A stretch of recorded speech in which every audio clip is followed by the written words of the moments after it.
Ladies and gentlemen, good evening. My name is Steve Latour, and I am I'm happy to serve our Westfield community as the Chamber of Commerce and Downtown Westfield Association CEO. Tonight, I will be serving as one of the two debate moderators. I would also like to introduce our chairman, if you'll stand for just a moment, of the Westfield Chamber, Steve Rupp, who is with the Zulu Group at Keller Williams. He'll be assisting with the moderation as well. So I have a couple things to share with everybody before we officially get underway. The debate tonight is being hosted by the Westfield Chamber, which is a nonpartisan community organization that encourages informed and active participation at all levels of government. This forum is part of our ongoing voter education efforts to help voters make informed decisions at the upcoming primaries in May and general election this November. We hope that over the course of the program tonight, you'll learn more about the three candidates and what they hope to accomplish for Westfield.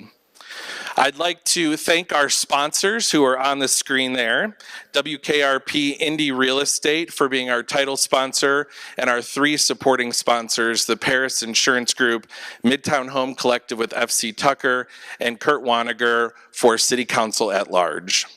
None of these three sponsors were involved in choosing the questions that will be used in tonight's debate. They were merely supporting the programming and being able to offer it to all of you. Like you, they were given the opportunity to submit questions. Regarding the upcoming election, remember that anyone 18 or older, or anyone who will be 18 on November 7th, 2023, is welcome to vote in the upcoming primary election that will take place on Tuesday, May 2nd. However, you must be registered to vote to participate in the primary election, and to check your voter registration status, visit indianavoters.in.gov. Today is the first and only mayoral debate between the three mayoral candidates on the ballot on May 2nd, so let's briefly discuss the rules for tonight's debate. When the debate was announced, Westfield residents and business owners were given the opportunity to submit questions.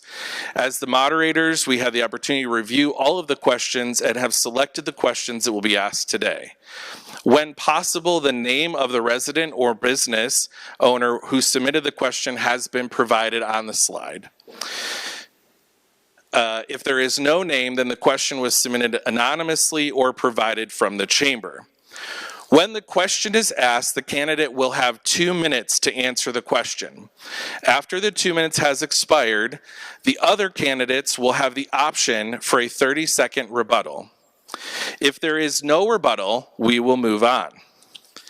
If either candidate makes a rebuttal, then the original candidate who answered the question will have the opportunity to make a 30-second final rebuttal. I can assure you that none of the questions were shared with the three candidates before this evening's debate, so this will be the first time that they are seeing these questions. We now ask the audience here in the auditorium to remain silent throughout this evening's event. No cheers or clapping, boos, or other interruptions so that everyone in attendance today can focus on what the candidates have to say. Finally, we ask that you please turn off your cell phones to silent for the duration of the event if you haven't already done so. There should be no noise from the audience except for right now as we welcome our three Republican candidates for Westfield Mayor, Kristen Burkman, Councilman Jake Gilbert, and Councilman Scott Willis.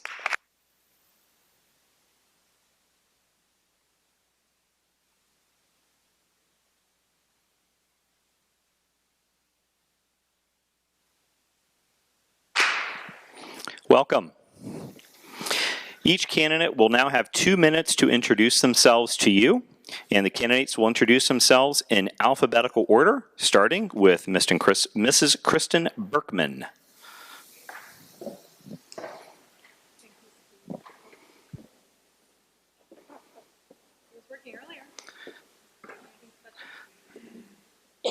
Hello? Hold on. Thank you. Okay. Good assist by Coach there. Hi, Hi, I am Kristen Burkman, and I am so excited to be here with you tonight, and I want to thank the Chamber for hosting. Tonight we discuss Westfield is at a crossroads, and where we go next is very important. And you all in this auditorium tonight will hire the next person for the job in Westfield to lead. It will be Westfield's CEO.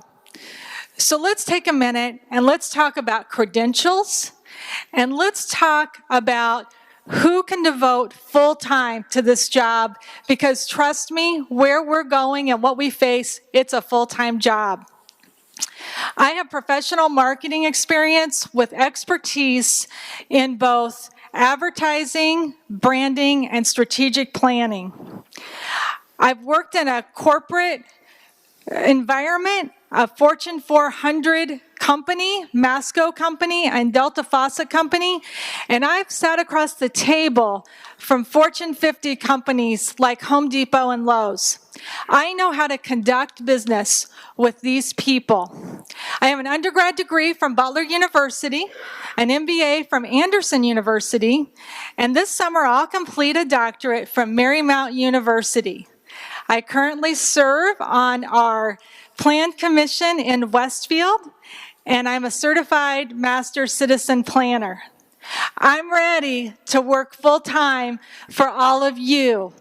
Those are my credentials. I'm excited to share my vision with you tonight. Thank you for coming.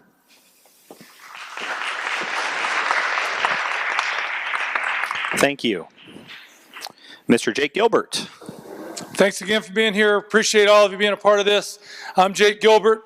I'm a husband, a father, a teacher, and a coach in this very building. We've done that for 12 years. We are on the city council. I'm a member of Northview Christian Church, faithfully. I'm the president of the Wellbeing Coalition of Westfield, and I'm a board member of Heart and Soul Free Clinic. I'm not a politician. I am a community servant. I think there's a big difference. Now I believe that the best chance I have to serve our community is to lead our community. I do say that because I think what I do best is what we happen to need right now. We need somebody who can communicate the vision with relentless clarity. We need someone who can build team and bring people together. We need someone who can build a positive culture. We need someone who can listen, really listen to the community. We need someone that can establish the values and behaviors that we want out of our city and then hold people accountable for that. My vision is to lead us to our full potential, and I believe that I can protect a lot of the things that we're doing great with schools and parks and public safety, but goodness, there are some areas that we can improve when it comes to economic development and infrastructure and residential growth and Grand Park and downtown. So my plan is to take us to a whole nother trajectory so that we can be a great city now and 30 years from now. So we're rich in moments in our present, but then also building the kind of city that our kids want to move back to. Thank you. God bless.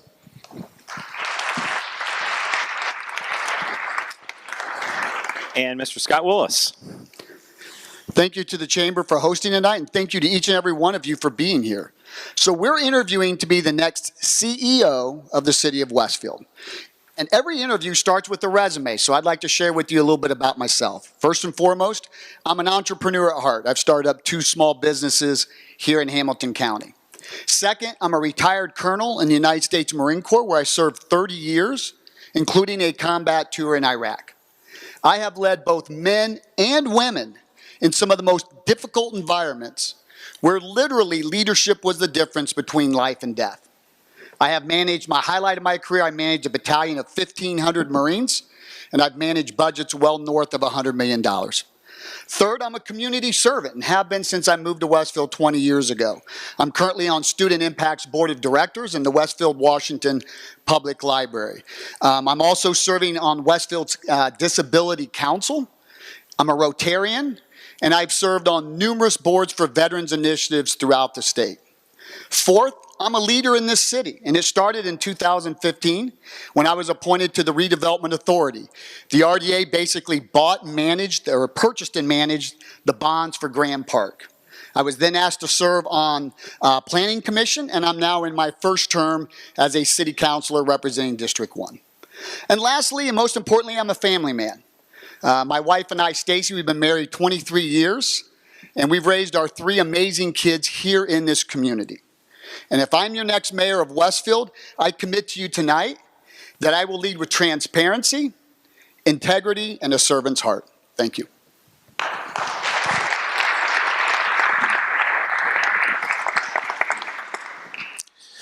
For the next series of questions, we have 6 categories: economic development, managing city employees, public safety, roads and city infrastructure, schools and nonprofits, and taxes. There will be both group questions that all the candidates will be asked to answer and some individual questions for each candidate. The order in which individual questions are going to be asked was determined backstage before the debate. We have the first group question for you now. The first group question from resident Birch Dalton. Recently, Bastion announced that they were going to move their operations in Westfield to a new facility, much larger facility in Noblesville. How did the fastest growing city in Indiana lose out on this opportunity? What will you do as mayor to ensure we have strong companies coming to Westfield? And Jake, you'll answer this question first. Thank you. Good question, Bert. So start with this. Land use. The comprehensive plan. One thing that we want to make sure in economic development is that we have clarity for vision of where we want certain businesses, what kind of businesses we want. So what happened at the 11th hour is we didn't really have a great place for Bastion to go. If you read back into the newspaper article in all the aftermath, it made it out like we've really known that it was a possibility that they might expand to a headquarters type of style here in Westfield for 7 years. Why didn't we have the land use ready? So when it got to the 11th hour and we kind of bickered over it, it didn't look good publicly, obviously. But then once we found out that that land was actually for Bastion and a single user, the city council got back together. I was one of 3 city councilors asked to be a part of that. We extended an offer to Bastion, which was the biggest in the history of our city, and we lost. So capitalism did take over in that point. The popular narrative may be that, oh, well, the big mean city council and all the bickering, that's the reason they left, and that certainly didn't help. But the reality is, if they would have got a $1 or $2 million sweeter deal from us, they would have gotten over that. They got a better deal from Noblesville. They didn't lose money because they didn't want to deal with mean city councilors who aren't even running again, some of them. So the reality is this. We have to have clarity around the vision for land use. We have to make sure the comprehensive plan sends clear signals to anyone who wants to invest in our city. We got to work our tails off to value our existing businesses so that they can so we can add value and they can expand and thrive right here in Westfield without going to our neighbors. And then we got to work our butts off to recruit other businesses to come in here so that we have a true business-friendly community and people like Bastion stay. Thank you. Mr. Willis, same question. Yeah, thank you. So first, we must know where commercial development needs to go in Westfield. We have to understand our strengths. And our strengths are US 31, State Road 32, and State Road 38. That's where commercial development needs to go. We certainly don't want it in people's backyards. Bastion is a prime example of exactly where we should have been putting that business. It was right there on State Road 38. And what else is going to go there? Unfortunately, it didn't happen, and there's lots of reasons why. But if we're going to be successful moving forward in capturing the Bastions of the world, we have to be proactive in having land zoned with infrastructure in place and ready to go, a shovel-ready project. Our sister cities in Noblesville and Carmel and Fishers, that's exactly what they're doing. They have a vision for a development. For example, Fishers has a life science park. What did they do? They got the land rezoned. They ran the infrastructure there, the roads, the power, the water, everything was in place. And magically, within 5 years, they had the entire park developed with biotechnology, medical device, and pharmaceutical companies. That's what it takes. And we need to understand in Westfield, if we're going to be competitive, that's what we got to do. Now, I will say with Bastion, I would disagree with Jake in that they wanted to be in Westfield. We had a letter of intent for them to be here in Westfield. And because of how we fumbled the ball, and quite frankly, put priority over 10 non-Westfield resident landowners, we gave them priority over tax-paying residents, And we lost a project that would have brought in over $10 million of revenue to our city every year, and it would have resulted in a tax cut for every single person in this room. And that's got to change. Thank you. Ms. Burkman, same question. I think we need a new approach in the city. We need strategic planning in our city. So yes, while we need to designate where commercial will go, that's very important. We have a comprehensive plan that outlines that for us. But what we don't have right now is industry analysis reports, environmental analysis reports, competitive analysis reports of what are our neighbors doing and what are they having success with, and are there gaps? And when we do that, we understand what businesses will work in Westfield. And that's what's important going forward. We put plans together, then we put a marketing plan together to market this city to those companies. We didn't have that together for Bastion. We also did not have a financial incentive plan pulled together on what we could do. And I thank the team that worked on that and tried to pull things together at the 11th hour, as was just said, because they did make a very good effort, but we should have been ready. We should have had our financials together on what the city is willing to put towards tax abatements and incentives to bring good companies. And the final piece of that is financial analysis. So when we put these plans together, these financial plans together, we look at what are the high wage salaries that are being brought in? What are the tax dollars? Does it make sense for the community? That's how I'll approach targeting and attracting businesses for Westfield. Mr. Gilbert, a rebuttal? No. Mr. Willis? No. Ms. Burkman? Yes, I would like to add one thing for Mr. Willis's comments. We have a comprehensive plan, and we need to value citizens in areas and work with those citizens. The people in the Northeast that were going to be heavily impacted by a proposal that literally could have been factories, they had a complaint that was valid. And we've got to all work together as a community and make sure that we're putting the right businesses, the right homes in the right places. Mr. Willis? Yeah, I'll rebut that real quick. Two things. First off, the comprehensive plan did state very clearly that we needed to reevaluate the State Road 38 corridor as future commercial development. Now, it had not been done by the city, but it certainly had language in the comprehensive plan that opened that door up. So I'm sorry, I think sometimes as government we get too fixated on processes and we're not nimble enough to react when we need to. And that was one of those where it was available and we didn't react accordingly. The second thing is I worked with the developer to set aside a 25-acre park to create a buffer between those landowners and the park. So we were trying to be sensitive to it, but at some point in time, you have to do what's right for the residents of your city. All right, we're going to, did you have a rebuttal? You didn't get to talk, but you can if you'd like. Sure. Yeah, that was my idea. Oh. The 25-acre park, like that, like Kotiwi. I told him, because the people on Anthony Road, I went up there and met with them and were in those houses, and they were obviously didn't want commercial development there. That was my idea. Can we make that a park in between, like Kotiwi, with a huge sledding hill that maybe would actually be a great bridge and use in between that kind of hide some of the commercial use. So just want to make sure. I mean, we can ask Chris Wilkes about that, but okay, that's all. All right, let's move on to the next question. This question is for you, Jake. What does economic development actually mean to you? You've all said that we need more 3% tax base. How are you specifically planning to do it? And is there a specific industry that you plan to target?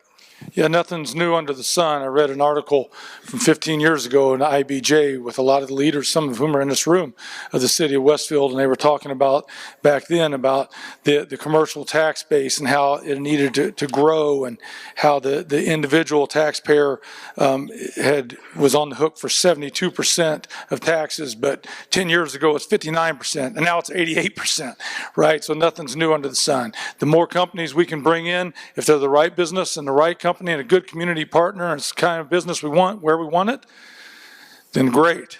We want that, especially if it brings some jobs to Westfield that we would want, but obviously the 3% tax base helps us. How do we go about doing it?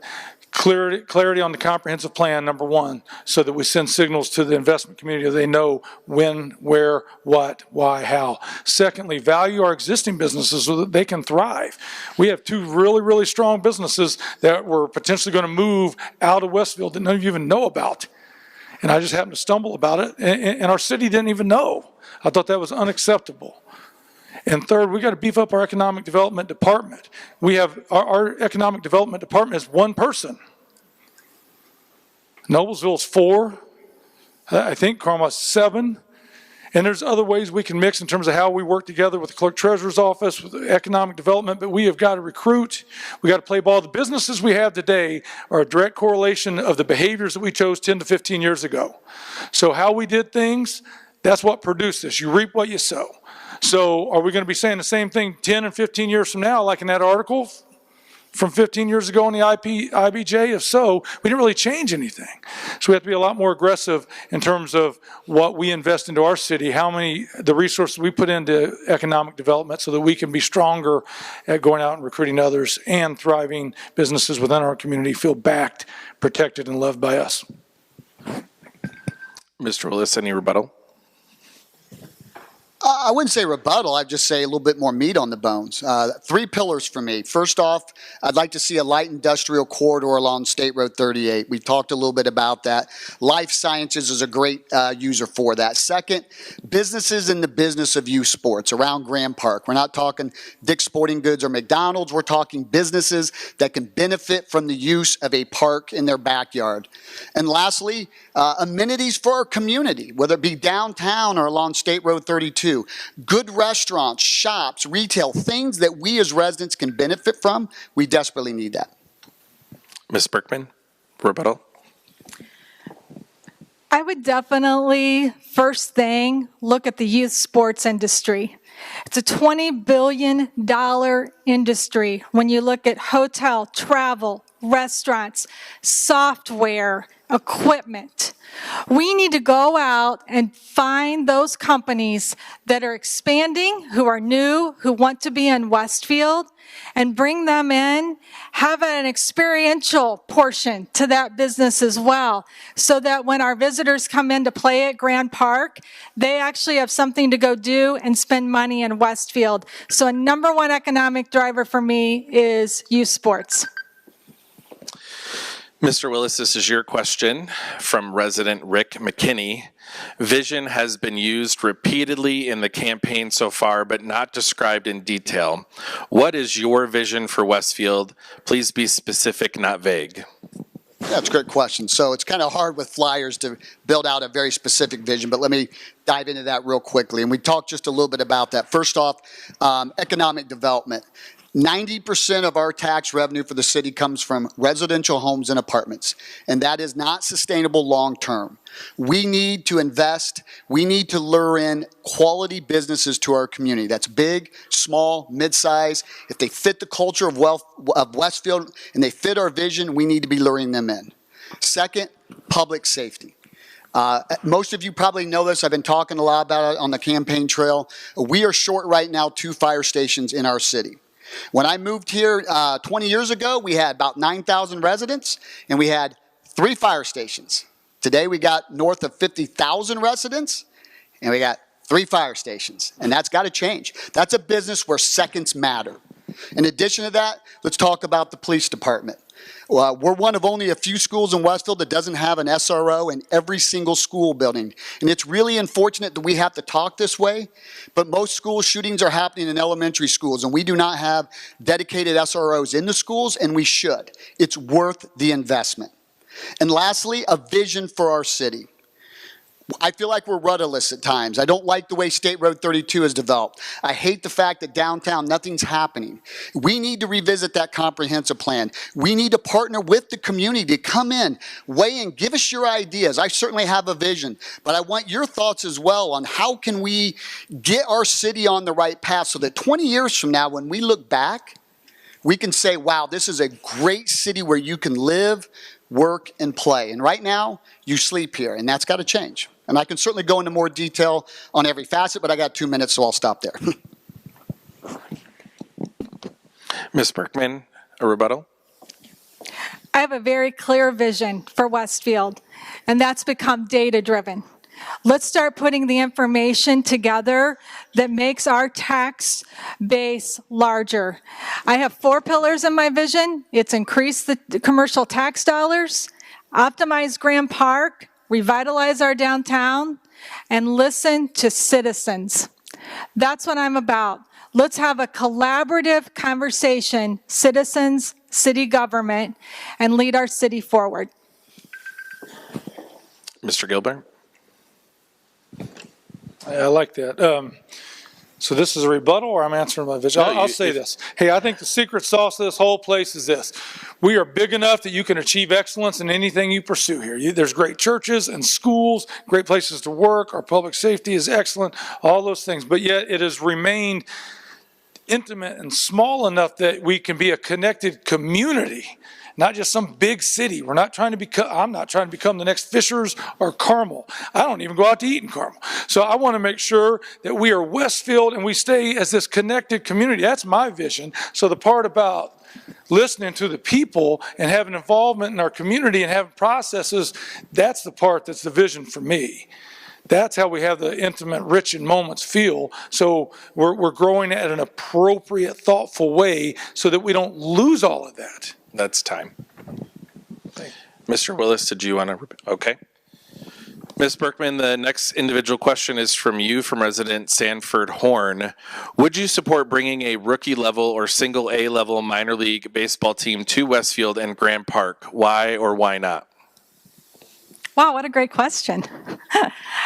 I would definitely consider it. You know, I don't think that I commit to anything without looking at the numbers, looking at the target market, and seeing what the market would be for that.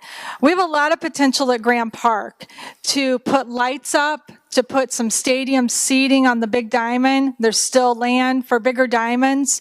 So there's an economic opportunity there to potentially bring in a single A, double A, and also bring in bigger tournaments as far as already having the College World Series type of events in the summer with the college players. But it would be really interesting to expand our model at Grand Park in that way. So that's something I would definitely love to investigate and potentially do. I think there's other opportunities at Grand Park as well as we think about some other emerging sports like lacrosse. It's really growing, and we need to look forward to see how we can utilize the park in different ways. I'll also pivot a little bit and talk about the Grand Park Event Center. We have a huge space at our Grand Park Event Center that's not being utilized 12 months a year. We have an opportunity for conferences. We have an opportunity for sales meetings, especially in the winter when we could use the hotels in the winter, which are pretty busy in the summer, which is a good thing. But there's opportunities like that I want to pursue to make sure we're using every asset at Grand Park. Mr. Gilbert, 30 seconds. Rebuttal if you have one. Sanford, heck yeah. I mean, if it's good for the taxpayer. I mean, we're not going to take a bath for the taxpayers to bring in a minor league team, but if it made sense financially, I would love that. That's one thing I'd be super excited about. I mean, sports is my business. My entire life, I could not wait to be a leader for Grand Park. So minor league, if it makes sense, yeah. Pickleball, you're darn right. Lacrosse, I mean, anything that makes sense to the taxpayer that can enhance and optimize the asset of Grand Park, I'm for. Thank you. Mr. Willis.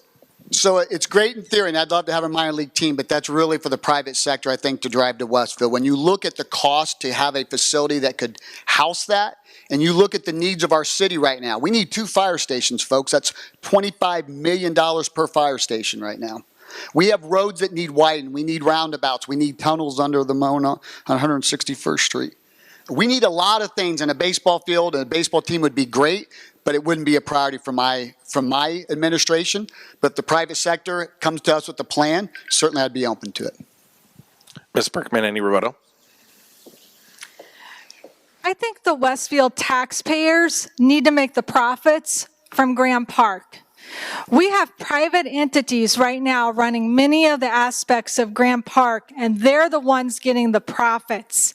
So when we talk about private entities running Grand Park, they're making the money. And I think that money needs to come back right here in Westfield for our citizens. And I'm a mayor that would look into that and make the right decisions for the taxpayers and make sure that those profits are coming back and helping all of you.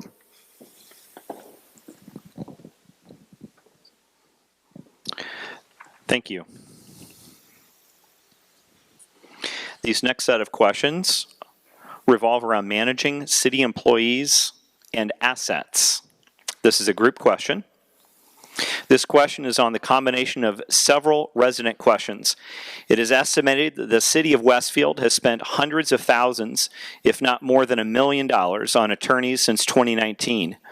If elected, would you keep 3 legal counsels, city, council, and clerk, or return to 1 legal counsel? Mr. Willis, would you like to start us off? Well, first off, the mayor can't tell the council or the clerk treasurer not to have an attorney. So let's be clear.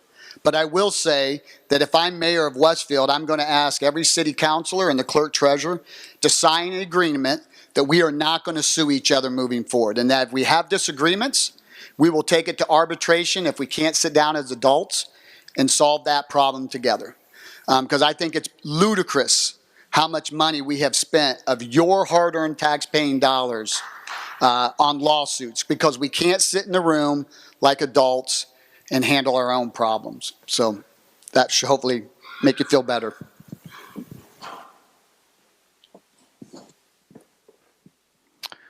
Ms. Burkman? I'm sorry, do I get 30 seconds on this? 2 minutes per question. Okay, sorry. So we need to start a new culture, quite frankly, in our city. We've had too many instances of discourse, and we need to come together. I talk a lot with citizens that I'm speaking to about Team Westfield. And that's what I'm committing to, is to developing a culture in this city where we're all on the same team. The city council, the plan commission, the clerk treasurer, the mayor. We've got too many issues right now to have infighting, quite frankly. We've got to come together, work as a team, and put together a plan to go forward in this city right now. So, how many attorneys? I don't know. It's like Scott just said, you can't tell people how many, if they can have an attorney or not. But I'd really like to get us down to 1. And I'd really like to get everybody working together. People have asked me about slates. Do you have a slate? Do you have people on the council? No. I don't care who gets elected to our city council this year. I'm going to work with whoever you all decide should be on our city council. That's what you do in a collaborative environment with diverse perspectives, and you come up with the best solutions when you do that. That's what I'm excited about with the new administration, is everybody coming together, working together, Team Westfield for Westfield. Mr. Gilbert? Same question. Yeah, this has been a disaster, and it is in the millions. So it's been really disgraceful, and it is ludicrous. So I agree with all that. Now, I think it's ludicrous that you would say that. You took all that money from them in your campaign, Taft attorneys. So that's what's ludicrous. Like those are the guys that took over when the previous attorney resigned because he wouldn't sue the clerk treasurer and I think the city council. And then the new people came in, we had lawsuits, it cost us millions of dollars. It's really set us back, people. This is the number one thing.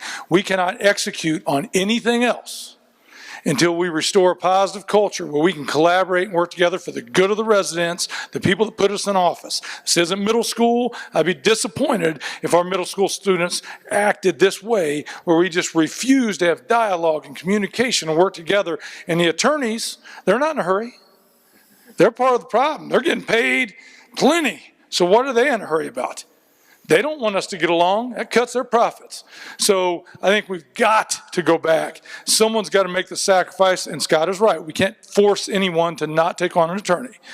But then that's when the mayor has to be the one that says, listen, okay, then we'll get rid of the attorney I want. I'll make sure we use the attorney that we all agree upon so we don't have this discord that's costing our taxpayers millions of dollars. Mr. Willis, rebuttal? Not rebuttal, just something I would add. One other thing that I would, my vision for the future, when I come in day one, I wouldn't make any immediate changes to the city staff. 7 of the 9 elected officials at a minimum are going to be new in their position, and we need a stable city staff that can guide our city through that transition. But my vision is to bring in a legal counsel in-house. We're the only city in Hamilton County that doesn't do that. So instead of paying a $20,000 a month retainer fee and then pay additional attorney fees for services needed, I would hire an in-house attorney. I would certainly get the counsel and the clerk treasurer involved to ensure we can all work with that person. Mrs. Burkman? Mr. Gilbert, any final? Agree. That is something we do that's different. And I think that's something we at least have to explore. Would we save money for the taxpayer if we brought an attorney in-house? All right, this next question is an individual question. We're going to start with Mr. Willis. This is from resident Lisa Hirschhorn. Why do you want to be mayor of the city of Westfield? What qualities do you possess that will help you be successful should you be elected to this job? I want to be mayor of Westfield to serve our community. And I've served my entire adult life, not only in the Marine Corps, but in other non-for-profit organizations that I've been involved in. For me, I want to be able to look back when I'm lying on my deathbed and saying I served my community with everything I had. Please understand, if I'm elected mayor of Westfield, I'm taking a pay cut. Okay, I'm the only person up here that's taking a pay cut. I'm not doing it for the money, I can assure you of that. But I believe with my background, my leadership experience, business and experience with business, that I can bring real value right now to this city that's at a real critical point in our history. Folks, we got one chance to get this done right. And every day goes by, land is being gobbled up, more houses are being built, that tax balance between commercial and residential is growing. And we have got to figure this out. And I believe I bring useful tools and experiences that would benefit this community. And that's why I'm running. Mrs. Burkman, 30-second rebuttal. I want to be your mayor because I've been serving on the Plan Commission for the last 3 years, and I see areas that need to be addressed.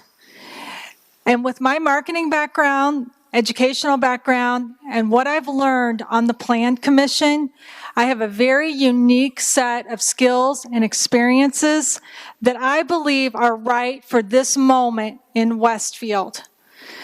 Those skills are what are needed to put plans in place, and that's my 30 seconds. Mr. Gilbert, 30-second rebuttal. Just out of an abundance of love for the city, outpouring of love for the city, I would say that my entire life I've helped people reach goals and reach their full potential. That's been my business, and I want to do that for our entire city. And then secondly, I think you're either part of the solution or you're part of the problem. After about a year on the council, I really believed, gosh, I can help. I can bring solutions. I can rebuild a positive culture here for our local government. I'm part of the solution. I can't sit here and complain about it. I've got to jump in the ring and help fix it.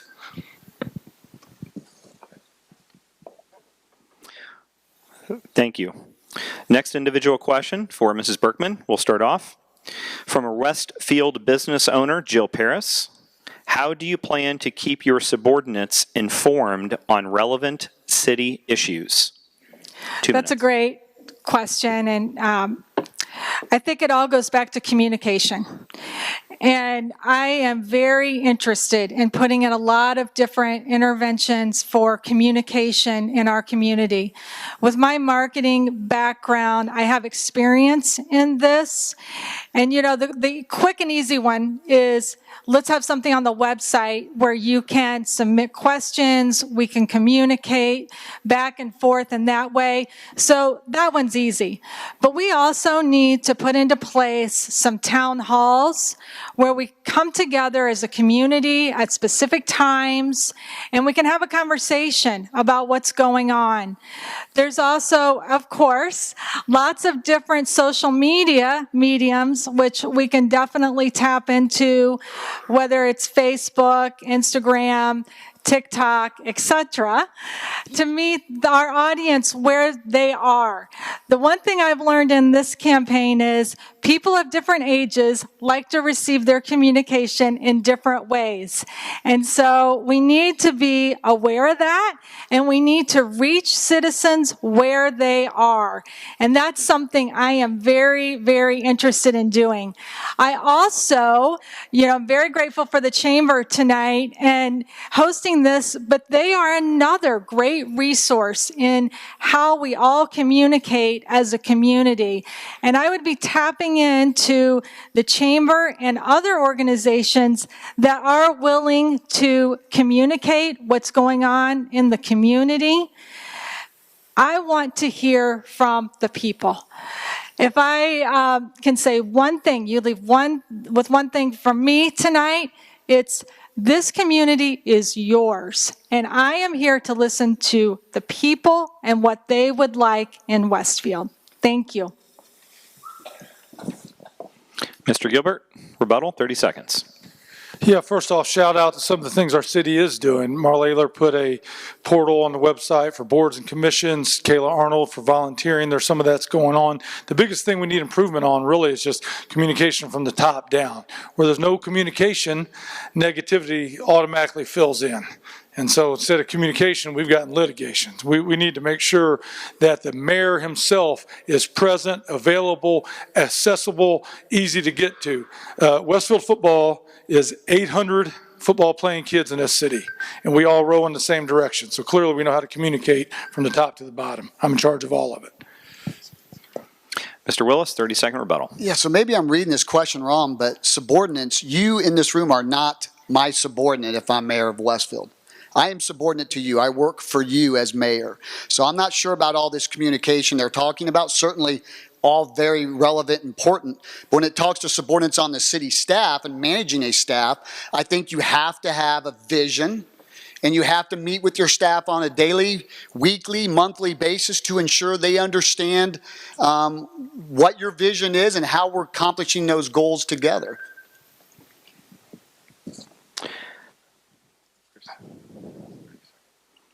Mrs. Burkman, 30-second rebuttal. Yes. I work for the people. So that's why I want to talk about all of you tonight. The mayor reports to the citizens of Westfield. And yes, the mayor has a team of a lot of people working for that person. But you all give the direction. You all hire the mayor. And so that's why I want to listen to all of you. All right, next and last individual question in this category goes to Mr. Gilbert. This is from resident Molly Cameron. Explain why you are the most qualified mayoral candidate to bring new businesses to Westfield. 2 minutes. Yeah, I think just because I understand that you can't add value until you value people. So just relationally, that's a strong suit of mine. I would point again to our neighbors. I know in the last debate we had, Scott pointed out that Westfield had not brought in a single business last year. Our mayor has been a successful businessman. Okay, the mayors of Carmel, Fishers, Noblesville, those guys weren't running businesses when they became mayor, but yet they're killing us in economic development. So then how are they doing it? Okay, the vision piece, just the sheer effort and collaboration, the amount of time Scott Fadden has told me 70% of his time is spent on economic development. There's a citizen who's in here tonight who told me he was setting up a small business opportunity in Carmel, and Jim Brainerd called him individually and personally from the airport. He's like, I'm nothing. I'm like nobody doing something small. And Brainerd took the time to call me individually right before he gets on the plane just to make sure I had all the details right. So I was set up for success at the start. I think it takes that kind of individual effort from the mayor that you understand economic development. That's at the top of the list where you set your time priorities, and that's what I would do.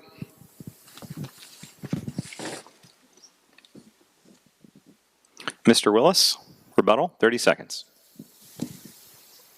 Well, the other three mayors didn't necessarily run a business, but they all came from the business community, and they all were involved in business development throughout their careers. So I think it's a little naive to say, I've never done business development, I can come in and be an economic engine for our city. I just disagree with that premise. But in saying that, I think you need to think about the next mayor of Westfield is going to sit in a room of corporate leaders, a board of directors, and try to negotiate hard deals to get them to come to your city. And that's a skill that's learned, and it's a skill that's developed over time, and it's something I've done my entire career.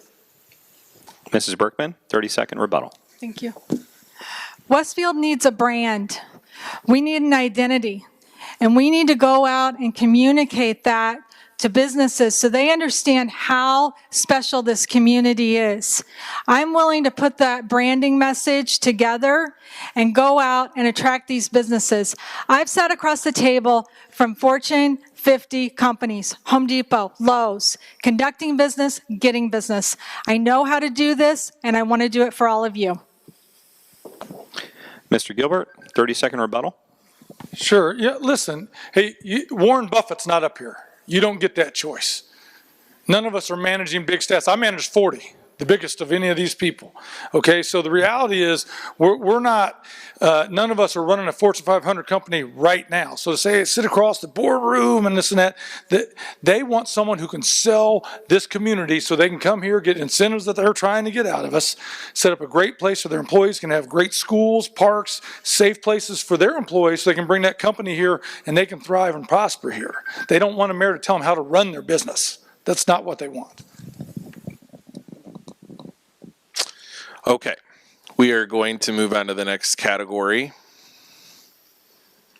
public safety. This will be a group question. We'll start with Ms. Burkman. From Westfield resident Emily Boggs, several Westfield students in Westfield schools fall into dangerous habits like illegal substance abuse, vandalism, and fentanyl. Do you plan to fight this, and how will you go about combating these issues if you should win?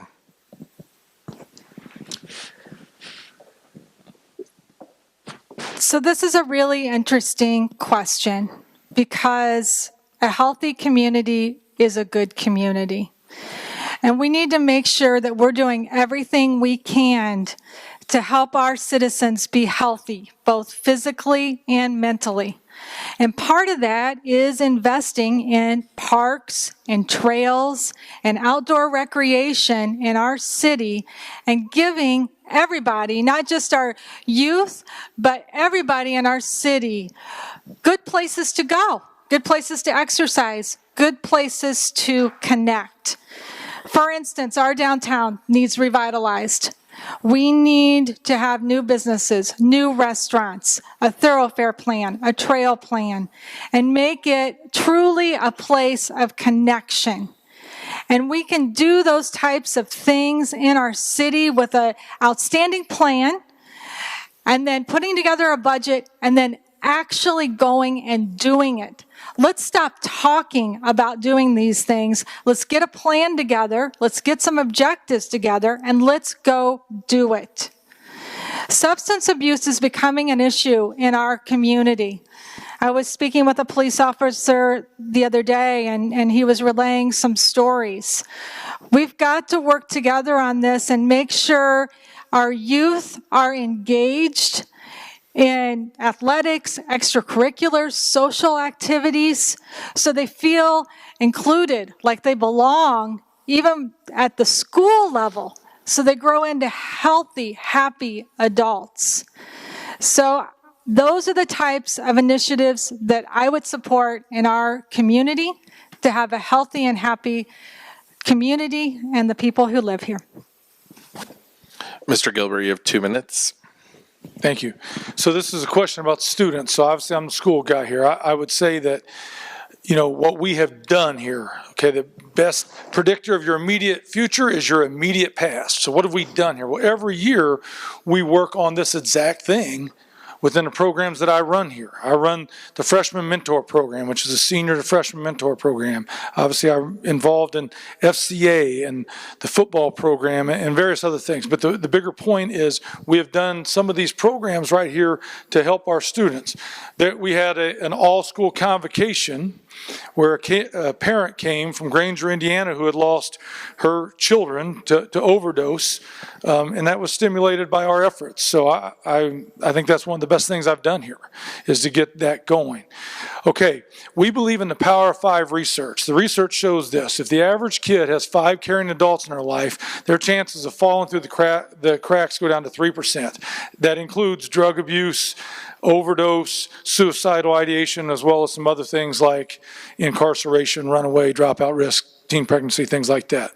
So we really, really work hard on making sure Westfield is a connected community where all of our kids have somebody, ideally 5 people, that they could go to. So at any point in time, they've got an adult that they could go to, and that helps. One thing I want to give credit to the city for, that SRO program. The guys that are in this building, they connect well with our students. I know it helps eliminate some of these problems in some kids' lives. I know that it makes an impact. So I believe in the Power of 5 research. I think we can do it a little more citywide than what we've done. But we definitely are trying to employ that here at Westfield High School to make sure all of our kids have great mentors, help them make great choices. Thank you. Mr. Willis, 2 minutes. So 3 things that I would do if I'm mayor. First and foremost, we absolutely have to have strong communication between our school leaders and our SROs. A great example of this is we had obviously some fentanyl issues in the schools here a couple of weeks ago, and I had gotten a message from one of our residents whose son had overdosed on the fentanyl. And he asked me, he said, why aren't we talking about this in the community? Why aren't parents being informed about this issue? And they hadn't been. And thank goodness, Chief Rush made a press release. It got picked up by the local news, and that's the first time a lot of parents heard about it. We should have been hearing about it from the schools. So we need better communication between the SROs and the school administration to ensure parents are keenly aware of what is happening here at the schools. Second, for those who get hooked on drugs, they need our help. It's an addiction. It's a disease, and we need to be there to support these people and have programs in place to love them, guide them, and give them the tools needed to break the habit. And lastly, and probably the most important job of a mayor, is public safety. If you're pushing drugs, and I'm mayor of Westfield, you're going to jail, okay? And we're not going to mess around with it because they're too dangerous, they're too addictive, and it's killing our youth. And we need law enforcement that's going to be tough on crime, and we're just not going to tolerate it. So that would be my vision if I'm mayor of Westfield. 30-second rebuttal, Kristen, or no? Sure. Okay. I think a lot of times we've got to start earlier than later. So while I agree with the helping and the public safety, we need to start early in our community communicating these messages so that the kids all have an opportunity to understand that they are special in our community and that they do have other activities to turn to. And I think that that's what's really important. And if the city can help in those ways with programming, then that's important. Mr. Gilbert, or no? Yeah, just a couple things from the school perspective. We do, if a kid gets in trouble in any way, shape, or form, or something happens to a kid, if that kid's parents don't give permission for the school to release the information, it can't be released. just legality. But then secondly, I want you to know this about your school. Westfield High School is one of the biggest schools that still has vape sensors. A lot of schools don't mess with it because there's just so much of the vaping going on, it would shock you. And so that being the case, they can't keep up with it. But we still make that effort. Mr. Willis? And I appreciate what Jake's saying. There are HIPAA laws and things that can't be released, but you can send out communication to parents and say, we are seeing fentanyl in our schools. Here's what it looks like. And you need to talk to your children about this because this is something that is deadly. And I'm sorry, I just don't buy the HIPAA rules protect that kind of general communication to our parents. All right, out of kind of looking at the time, we're going to move to the infrastructure, roads and city infrastructure questions. So I'll turn that over to Steve. All right, group question first. And we'll start with Mr. Willis. Westfield is now building a new fire department headquarters, and the library and township are building a new office. What new city amenities or public building do you believe we need or needs to be built during your administration, i.e. City Hall, Community Center, parks, trails? 2 minutes. That's a great question. So first and foremost, before anything else is done, we have to have 2 fire stations. And we've talked a little bit about this. Each fire station, when you account for personnel, equipment, and the building itself, that's a $25 million investment. So that's no small order, but it's got to be done. The police department has outgrown their building, and that building, quite frankly, is sitting in a vital corridor for our city to generate revenue. Right there on 32, and that building is falling apart, it's leaking, and they need a new building, and so that's also something I feel we need to do. I would also say we need to continue to look at parks. We've got some good parks, and we spent a lot of money and invested a lot of resources into our downtown parks. But we need to look outside the downtown area as well. You go the west side of the city, there's not a lot of green space out there. And so I think the city needs to have a strategic plan of how many parks and where do they need to be moving forward. And then lastly, I would say, yes, town hall. We don't have break rooms anymore. We have cubes and break rooms because we're literally budding at the seams. That's something that's a nice to have. It's not something that would be a top priority of mine because that's an expensive venture. But it is something I think we're going to have to start strategically thinking about as the city continues to grow. And lastly, one other thing, we need the tunnel. And I've been advocating for that since I got on council. There are key pieces of infrastructure that we lack in our city, roundabouts, street widenings, things like that, but we absolutely need a tunnel. 161st Street is going to be a 4-lane thoroughfare in the very near future, and that with that elevation grade change there at the tunnel, it's very dangerous to expect what's going on right now at that intersection to continue into the future. Mrs. Burkman, 2 minutes. 2 minutes, okay. Well, public safety, of course, is a top priority. When I'm out talking with citizens and they ask me about public safety, I tell them we can't do anything else unless we keep our community safe. So looking at budgets and looking at personnel of public safety is very important moving forward. We do have the new station on Ditch, and there are plans ahead for the police station, and really our growth and numbers demonstrate that we probably need the 4th fire station as well, as Scott said. So I'm in agreement with all that, but where I want to spend some time talking, honestly, is about our parks in this community and our green space. When I started my campaign, I did a survey and asked the community, tell me what issues are on your mind. What are the top issues? Number 1, clearly, was green space preservation and parks for our city. This is crucially important at this crossroads because if we don't earmark land right now in this city, we won't have the number of parks that we need for this population. We're short right now. The west side is desperate for more parks. The north has no parks on the northwest. We've got to service our citizens with these open spaces and park spaces, and our kids need places to run and play. And so a major priority for me, and it's because I'm listening to all of you, is we need to update the parks plan and start acquiring the land to make sure that we do have parks for our community. Thank you. Mr. Gilbert, 2 minutes. Okay, so that of the fire station, I would say there's opportunity with the police station because of best use. So to the point that was brought up, if there's a great economic opportunity to use the land that the police station is currently on, and for the city to make some money in that way, that helps us support a new police station that maybe could be in conjunction with some improvements, enhancements, or a new city hall. That's what we have to look towards, because there is some opportunity, because it's very valuable land there on 32, and the fact of the matter is it is deteriorating. So we have to decide, do we sink money into it, or do we sell it off and try to have a better vision and plan? On the parks, I like the parks plan that's in existence, most of it.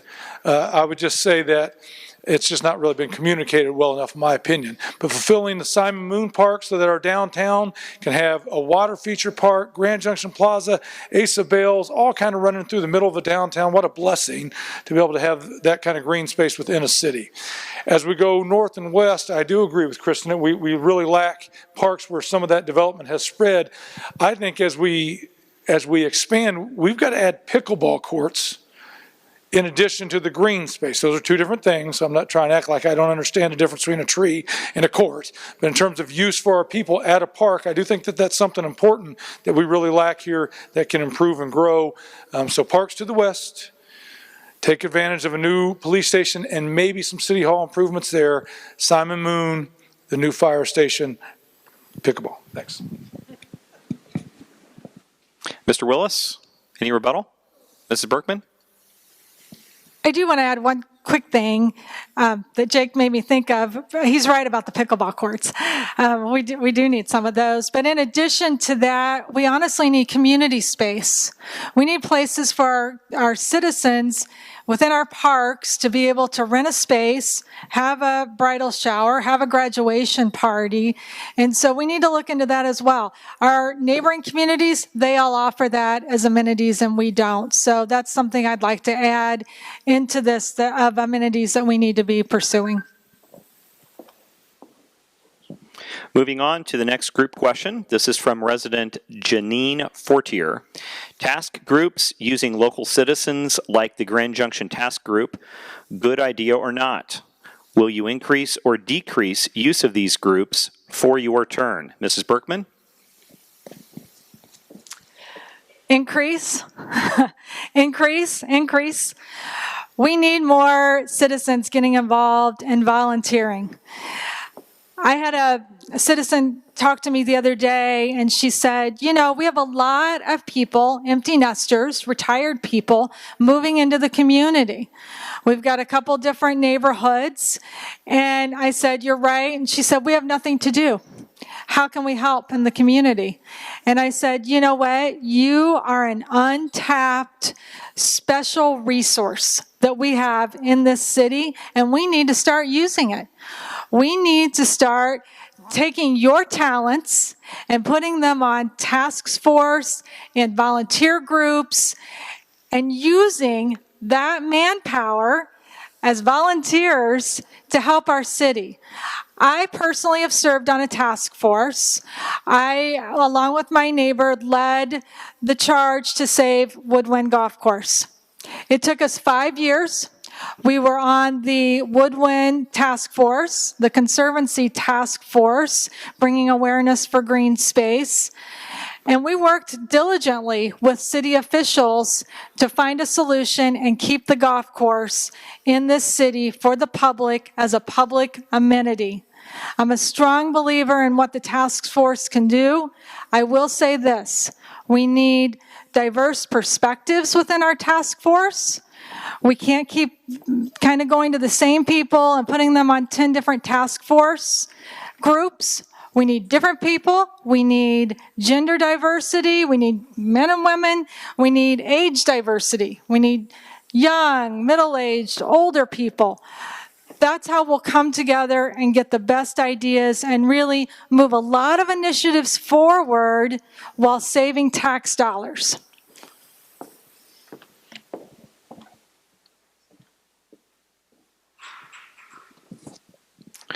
Mr. Gilbert, 2 minutes. 2 minutes?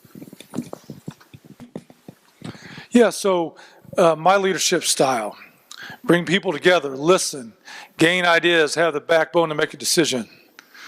I kind of respect everyone, so I'm always willing to listen. Doesn't mean I'll always do what a person or a group says, but I'm never afraid to get feedback.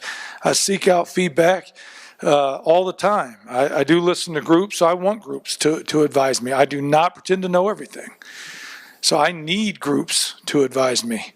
Those of you who know me best, you probably could attest to that. So that would be an increase, but it can't be something token where it's just the same people all the time. We're like, well, no one else will step up and do anything.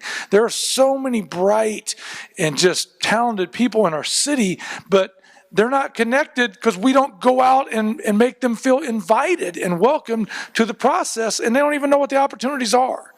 And then we're like, well, no one else stepped up for this, so we appointed the same people. So I do think we need to reach out more, and it can't just be like some token commission that we don't really use or value their input. So I do like it. I would like to get more input from people. I think that you need to encourage people and attack ideas. And that's how you get the best answer in the end. And I want our people to be encouraged, to feel welcome to be a part of the process, whether it be a task force, the local government, some kind of commission, and just feel welcome to join. So, and that starts with the mayor inviting them. Mr. Willis, 2 minutes. So I've always viewed my leadership style, and I've had Marines and people I've led in the past describe me as more of a participative leader. The best leaders are the ones that surround themselves with experts with differing ideas. It just makes decision-making that much better. So absolutely, I think the city has done a decent job to this point of doing that, but we can do better. And I see areas of opportunities in a couple of places. First off, Miss Burkman's area where she lives, you know, we've got these wonderful 10-acre executive lots there. It's a beautiful stretch for our city, and then you've got this field, and then you've got the golf course. And I would be very open-minded to creating a task group there to try to figure out what do we do with that land that butts up right next to him. That farmer wants to sell. We have crowded him. He can't farm anymore in a way that's financially reasonable with the property taxes the way they are. We owe it to him to be able to do something with that property, but we also owe it to the residents who live there to have a voice in what that looks like. So that's an area of opportunity I see. Second off, the downtown area, we already have that. But if I'm mayor, we're going to have a vision and a roadmap for downtown almost immediately after taking office. And I see residents getting involved. Certainly I have a vision, but it's my vision, and I want to hear what your vision is and what your ideas are, and let's work together to come up with a vibrant gathering area for our downtown area. And then also, how about the trail system, the Monon between 161st and 191st Street? Nothing's happening there. And man, I'll tell you what, you go to Carmel, they have maximized the use of their Monon Trail, and we need to do the same thing in Westfield. And getting a group together that can study that and understand what's the best use of that trail and getting the best bang for our buck for our community and our residents. I think these are opportunities that we can get more people involved. Mrs. Burkman, 30-second rebuttal. Sure, I just want to tell Scott we already have a task force plan that's all pulled together. It's called the Conservancy for our area in the Southwest. So we don't need another group. We'll put a group on something else because that one's already all together and has a great vision for how communities can come together and people can share their voice and really have a great plan. Mr. Gilbert, 30 seconds. Mr. Willis. About that, that's fair. Unfortunately, the landowner is not part of that group, so we need to be sensitive to the people who own that land as well, get everybody involved, seek ideas, and come up with a nice compromise for the community. Okay. Landowners were involved in that. So I just want to rebut that one more time. They were involved. Thank you. Mr. Willis, any? Okay. Due to time, Mr. Major, we're going to move to the final question slide. And as he pulls that up, I'm going to just, before we head into our final set of candidate questions, just a reminder that our primary election is on May 2nd, but that early voting has begun in Hamilton County. Please visit the county's election websites for specific voting dates and times. We can share that if you'd like to early vote in Westfield, there are two locations, Westfield City Hall and Cool Creek Nature Center. For all of the dates and times, please visit the county's website. There are two dates coming up here, specifically in Westfield, Wednesday and Thursday, April 19th and 20 from 2 to 7 p.m., and Friday and Saturday, April 21st and 22nd from 10 a.m. to 3 p.m. So, for the last two questions, and then we'll do closing remarks from you all. These will just be your answer, no rebuttals from anyone on the stage. This question is from resident Matt Humberger. Will you commit that you'll be a full-time mayor of Westfield and have no other full-time or part-time employment while serving as mayor?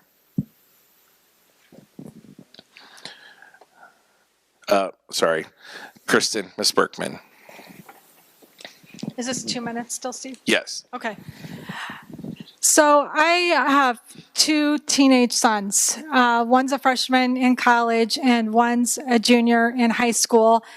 And as much as I'd just like him to stay, I think he wants to go get started with his life at college, which puts me in this empty nester group of transitioning in my life and moving forward to doing something new. And so this timing for me in my life is perfect for the mayoral opportunity. I am absolutely willing, able, and ready to work at this job full-time. What our city faces, this is going to be a full-time plus job. It's going to take leadership that's willing to work with a lot of different people at a lot of different hours to get us on the track for where we're going. So I am very much ready to work full-time. I think that's what's needed. I complete a doctorate in leadership this summer, so that will be something that's already completed when I talk about that. So by January, I'm hitting the ground running and I'm ready to go. So I'm ready to work for all of you full-time. Thank you. Mr. Gilbert, 2 minutes. Yeah, absolutely. So my plan would be this. Since we're in Westfield and the winner of this election most likely is going to be unchallenged and the winner of, therefore, the November election, as soon as our school year is out, I would, as a teacher, I'd have June and July completely off. And so I'd spend June and July as much time as I possibly could with our current administration, making sure that I'm spending every moment possible to help for a great transition. And obviously getting to know our people, our department heads, the staff, all of those, starting to create ideas and just really working with the current administration for a great transition. I'll come back, I'll teach and I'll coach in the fall, and then I would resign at Christmas break as soon as we head off for break. In January 2024, I'd be a full-time mayor, and I'd really be able to hit the ground running with all the time that we spend this year being able to be with the administration. So I would be a full-time mayor. Full-time for me in my current job means typically we work from August through November through Thanksgiving break with 2 days off. So this is an everyday, as many hours as possible type of commitment. I understand that. I'm willing to do that. I would love to be the full-time mayor of Westfield in 2024. Mr. Willis, 2 minutes. Yeah, so I retired from the Marine Corps last April. So check that off the box. I used to own 2 small businesses here in Hamilton County.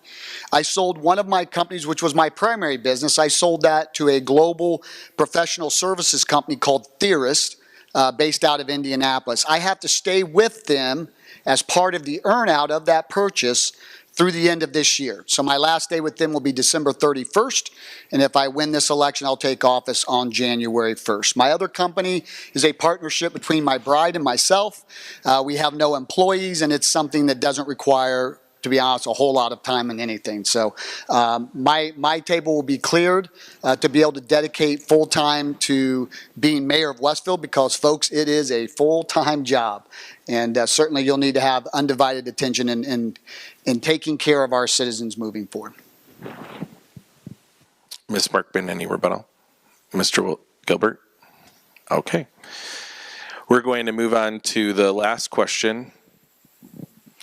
Okay, like him or not, Mayor Cook built Grand Park, which now brings more than 3.5 million visitors to Westfield annually. He led the effort to create Grand Junction Plaza, which now has new developments growing around it.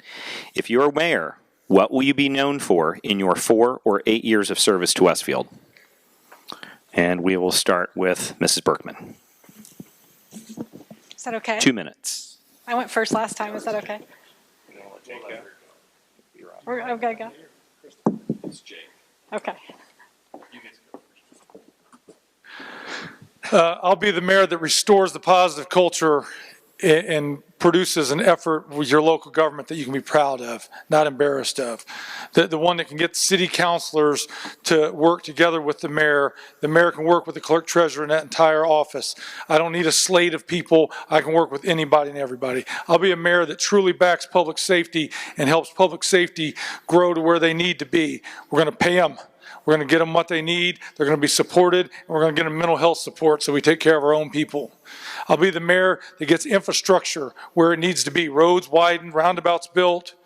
I'll be the mayor that's willing to press pause on residential growth so that we're not just so reactive all the time in those areas, and we are able to catch up. I'll make sure that growth hits the right tune. Okay, that it's not completely non-existent, but at the same time, that it's not so hot that we're always behind when it comes to our roads and our public safety and our schools being overcrowded. I'll be the mayor that continues to support all the things we're doing great. I'll be the mayor of a city that reaches its full potential in all ways. I'll be the mayor that's in and out in 8 years and doesn't want to be the governor or state senator, anybody else, doesn't want to take any money from a whole bunch of groups and have some establishment group tell me what to do. I'll be the mayor that listens to the people of Westfield relentlessly, connects with the people, and does everything that's best for the community, and then moves right back to whatever I was doing. I'll be the mayor that supports our community with every fiber of my being because I love our city. God bless. Thank you. Mr. Willis, 2 minutes. Yeah, so I'll keep it simple. There's 2 things that I'm going to be laser focused on, and hopefully I can look back on at the end of my term and be proud of. First off, diversifying our tax base. And we've talked about that. You know, everybody's laid out these grandiose things we want to build, these grandiose ways we want to spend your money. But the reality of it is, if we don't diversify our tax base, none of this is happening, folks. It's just not. To keep up with this infrastructure and to be able to keep taxes low is a monumental task, and we have to diversify our tax base. And if we do so, I will look back 8 years, 4 years, 12 years, 1 year, whatever time I'm mayor, and I'm going to be able to look back and say we took care of the taxpayer. And with that, we're going to hopefully be able to look at our tax rates and compare it to our sister cities and be first in Hamilton County, not last. Second, I'm going to create a vision for our city where you can raise your kids, send them off to college, and see them come home to raise theirs here. Okay, because right now that's not happening in Westfield. And to do that, I'm going to need your help. And we need to work collaboratively together to come up with a vision that will bring the right kinds of amenities to Westfield, bring the right kind of businesses to Westfield that it keeps our taxes low and fits our culture, and creates a place where our kids want to come home. And if we do that, then 20 years from now, we're going to be able to look back at our city and be proud of who we are and be content that we've done the best we could, not only for ourselves, but for future generations of Shamrocks. Mrs. Burkman, 2 minutes. I want to be the mayor that's remembered for creating an identity in this city. And that doesn't mean that I don't think we don't have one. I think we do. but I don't think others know what it is. And we need to develop a brand for our city to make it marketable, not only so our citizens embrace it and they live it and they feel it, but that everybody around us understands what that brand is. And additionally, the companies that we want to attract. People want to know where they're going, what they're going to get when they get there. We have a very special culture here in Westfield, and we need to bundle that into a communication package and make it very clear for everybody. Because once we do that, all of a sudden the good things will follow that we've all talked about tonight with business development, with optimizing Grand Park, bringing in the new businesses that will help Grand Park. The second thing I want to be remembered for, bringing in systems to this city. We need some functional systems in how we address some of our issues and some of our processes. And the third thing is fiscal responsibility. I take it very seriously how we spend money and how we would spend your money. I like budgets, I like accountability, and I like transparency. And so I'd like to be the mayor. When I step out the door, you say, we know what's going on in this city financially. Thank you.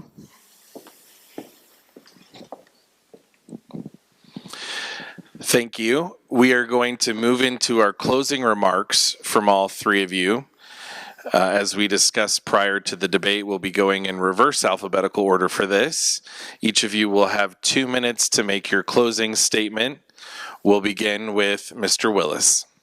Thanks, Stephen. Thanks, everybody, for coming. Hopefully this was beneficial to you all as you work through your decision here for the next mayor of our city. So as I mentioned in my opening remarks, we are interviewing to be the chief executive officer of this city. And let me just say, just like in your own jobs, experience matters. It really does. So what's already been discussed, we have a $90 million budget that the mayor has to manage. We have unique and complex challenges that the next mayor is going to have to solve. And we've talked a little bit about this. But again, how do we keep up with infrastructure and public safety and keep your taxes low when we lack a commercial tax base? I believe I have the tools and experience to hit the ground running day one. I'm the only candidate up here that has managed people, assets, and budgets similar to the size of Westfield. I'm the only candidate up here that's ran a business. I can't stress this enough. Experience is absolutely critical if we're going to be able to get this city on the right path. And I have built a reputation throughout my career of bringing people together, solving complex problems, and delivering results. That's why I'm running. That's why I'm here tonight. And I ask for your vote on May 2nd. Thank you.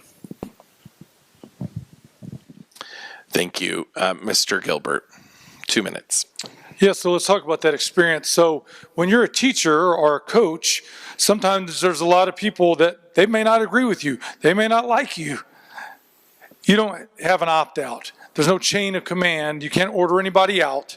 You have to find solutions. That's the only water I've swam in terms of how to deal with people. You have to find solutions and move the ball forward and find a way for the good of the group, for the good of the school, for the good of the student, for the good of the parent, for the good of the people. That sounds pretty similar when the mayor gets an email. It's like, hey, why isn't my street getting paved? Or a phone call is, well, why are those trees getting cut down? Because I don't want that. The mayor doesn't get that choice to just say, follow orders because, I'm the mayor. When the council and the clerk treasurer and the mayor don't get along, it's bad for everybody. I'm the only candidate that's got all their support except for one guy. So that ought to tell you something. We've worked together for 3 years. Kristen's been on the APC. Who are the people who have worked with us supporting? That matters. I'm the sports guy. I can optimize Grand Park. I'm the only candidate to send all of his kids to Westfield schools. I'm the school guy. I can help eliminate the referendum. That's the best way to help you with taxes. I'm the candidate that manages people. I've got a staff of 40 that report to me every day. Sometimes make sure you understand the full narrative. I have not been funded by a lot of developers and people in that community. I'm making my own decisions. Look at my report. It's 40 pages of individuals and Westfield businesses. And that's exactly who I intend to serve as your mayor. Thank you so much. Ms. Burkman. Well, I've talked about my credentials tonight. I have the marketing background, which I think we really need right now. I've managed lots of people in that job, as well as 3 advertising agencies. So I know how to manage people. I know how to manage multi-million-dollar advertising budgets. I've done it. I'm going to complete a doctorate in leadership this summer. And of course, I've had my experience on the Plan Commission. So those are my credentials. But I really want to close talking about my campaign. This campaign has been an incredible journey. And I want to take a moment and thank everyone who has helped me put this campaign together. You see people tonight in the coral t-shirts with the coral signs. I've had citizens that I didn't even know come up. They've supported me. They've supported my message. They've supported my vision. And I am eternally grateful to all of you, because this has been so incredible for me, and I think for all of us, to get behind a very special idea for this community. My campaign is by the people, for the people. It's grassroots. What has funded my campaign? Westfield citizens, dear friends, and me. That's it. I haven't accepted any money from developers. I'm the only candidate that has no developer money, no PAC money on my list. Why did I do this? It was a choice. I want to evaluate every business opportunity in this community without bias, fairly, and in an even way. And I can do that. Nothing gets a second look. I'm here for you. I'd appreciate your vote on May 2nd, and I appreciate your time tonight. Thank you.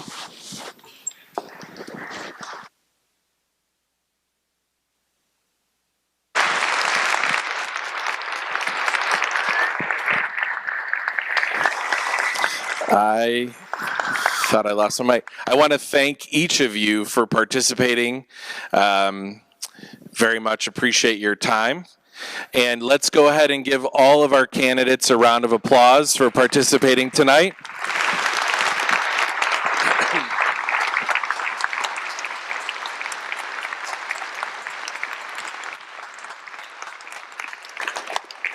As they exit the stage, I just have a couple quick things. I want to definitely thank our title sponsor, WKRP Indy Real Estate. I want to thank our other sponsors for supporting this evening. I'll mention them quickly: the Paris Insurance Group, Midtown Home Collective with FC Tucker, and Kurt Waniger for City Council at Large. I also just want to mention that we do have a lot going on within the community with both the Chamber and our Downtown Association. We have our annual golf outing coming up with the Chamber on May 15th at Chatham Hills. And we're bringing back the Summer Farmers Market on May 25th. It's a Thursday at Grand Junction Plaza. We have over 40 vendors who will be there this year. And yes, my dad's sweet corn will be returning in late June. So we're very excited to be welcoming so many vendors to the plaza and hope that you will see us there. Again, the primary in Westfield is May 2nd. One of these individuals will be our mayor. Please do your part in going out encouraging your fellow residents to vote.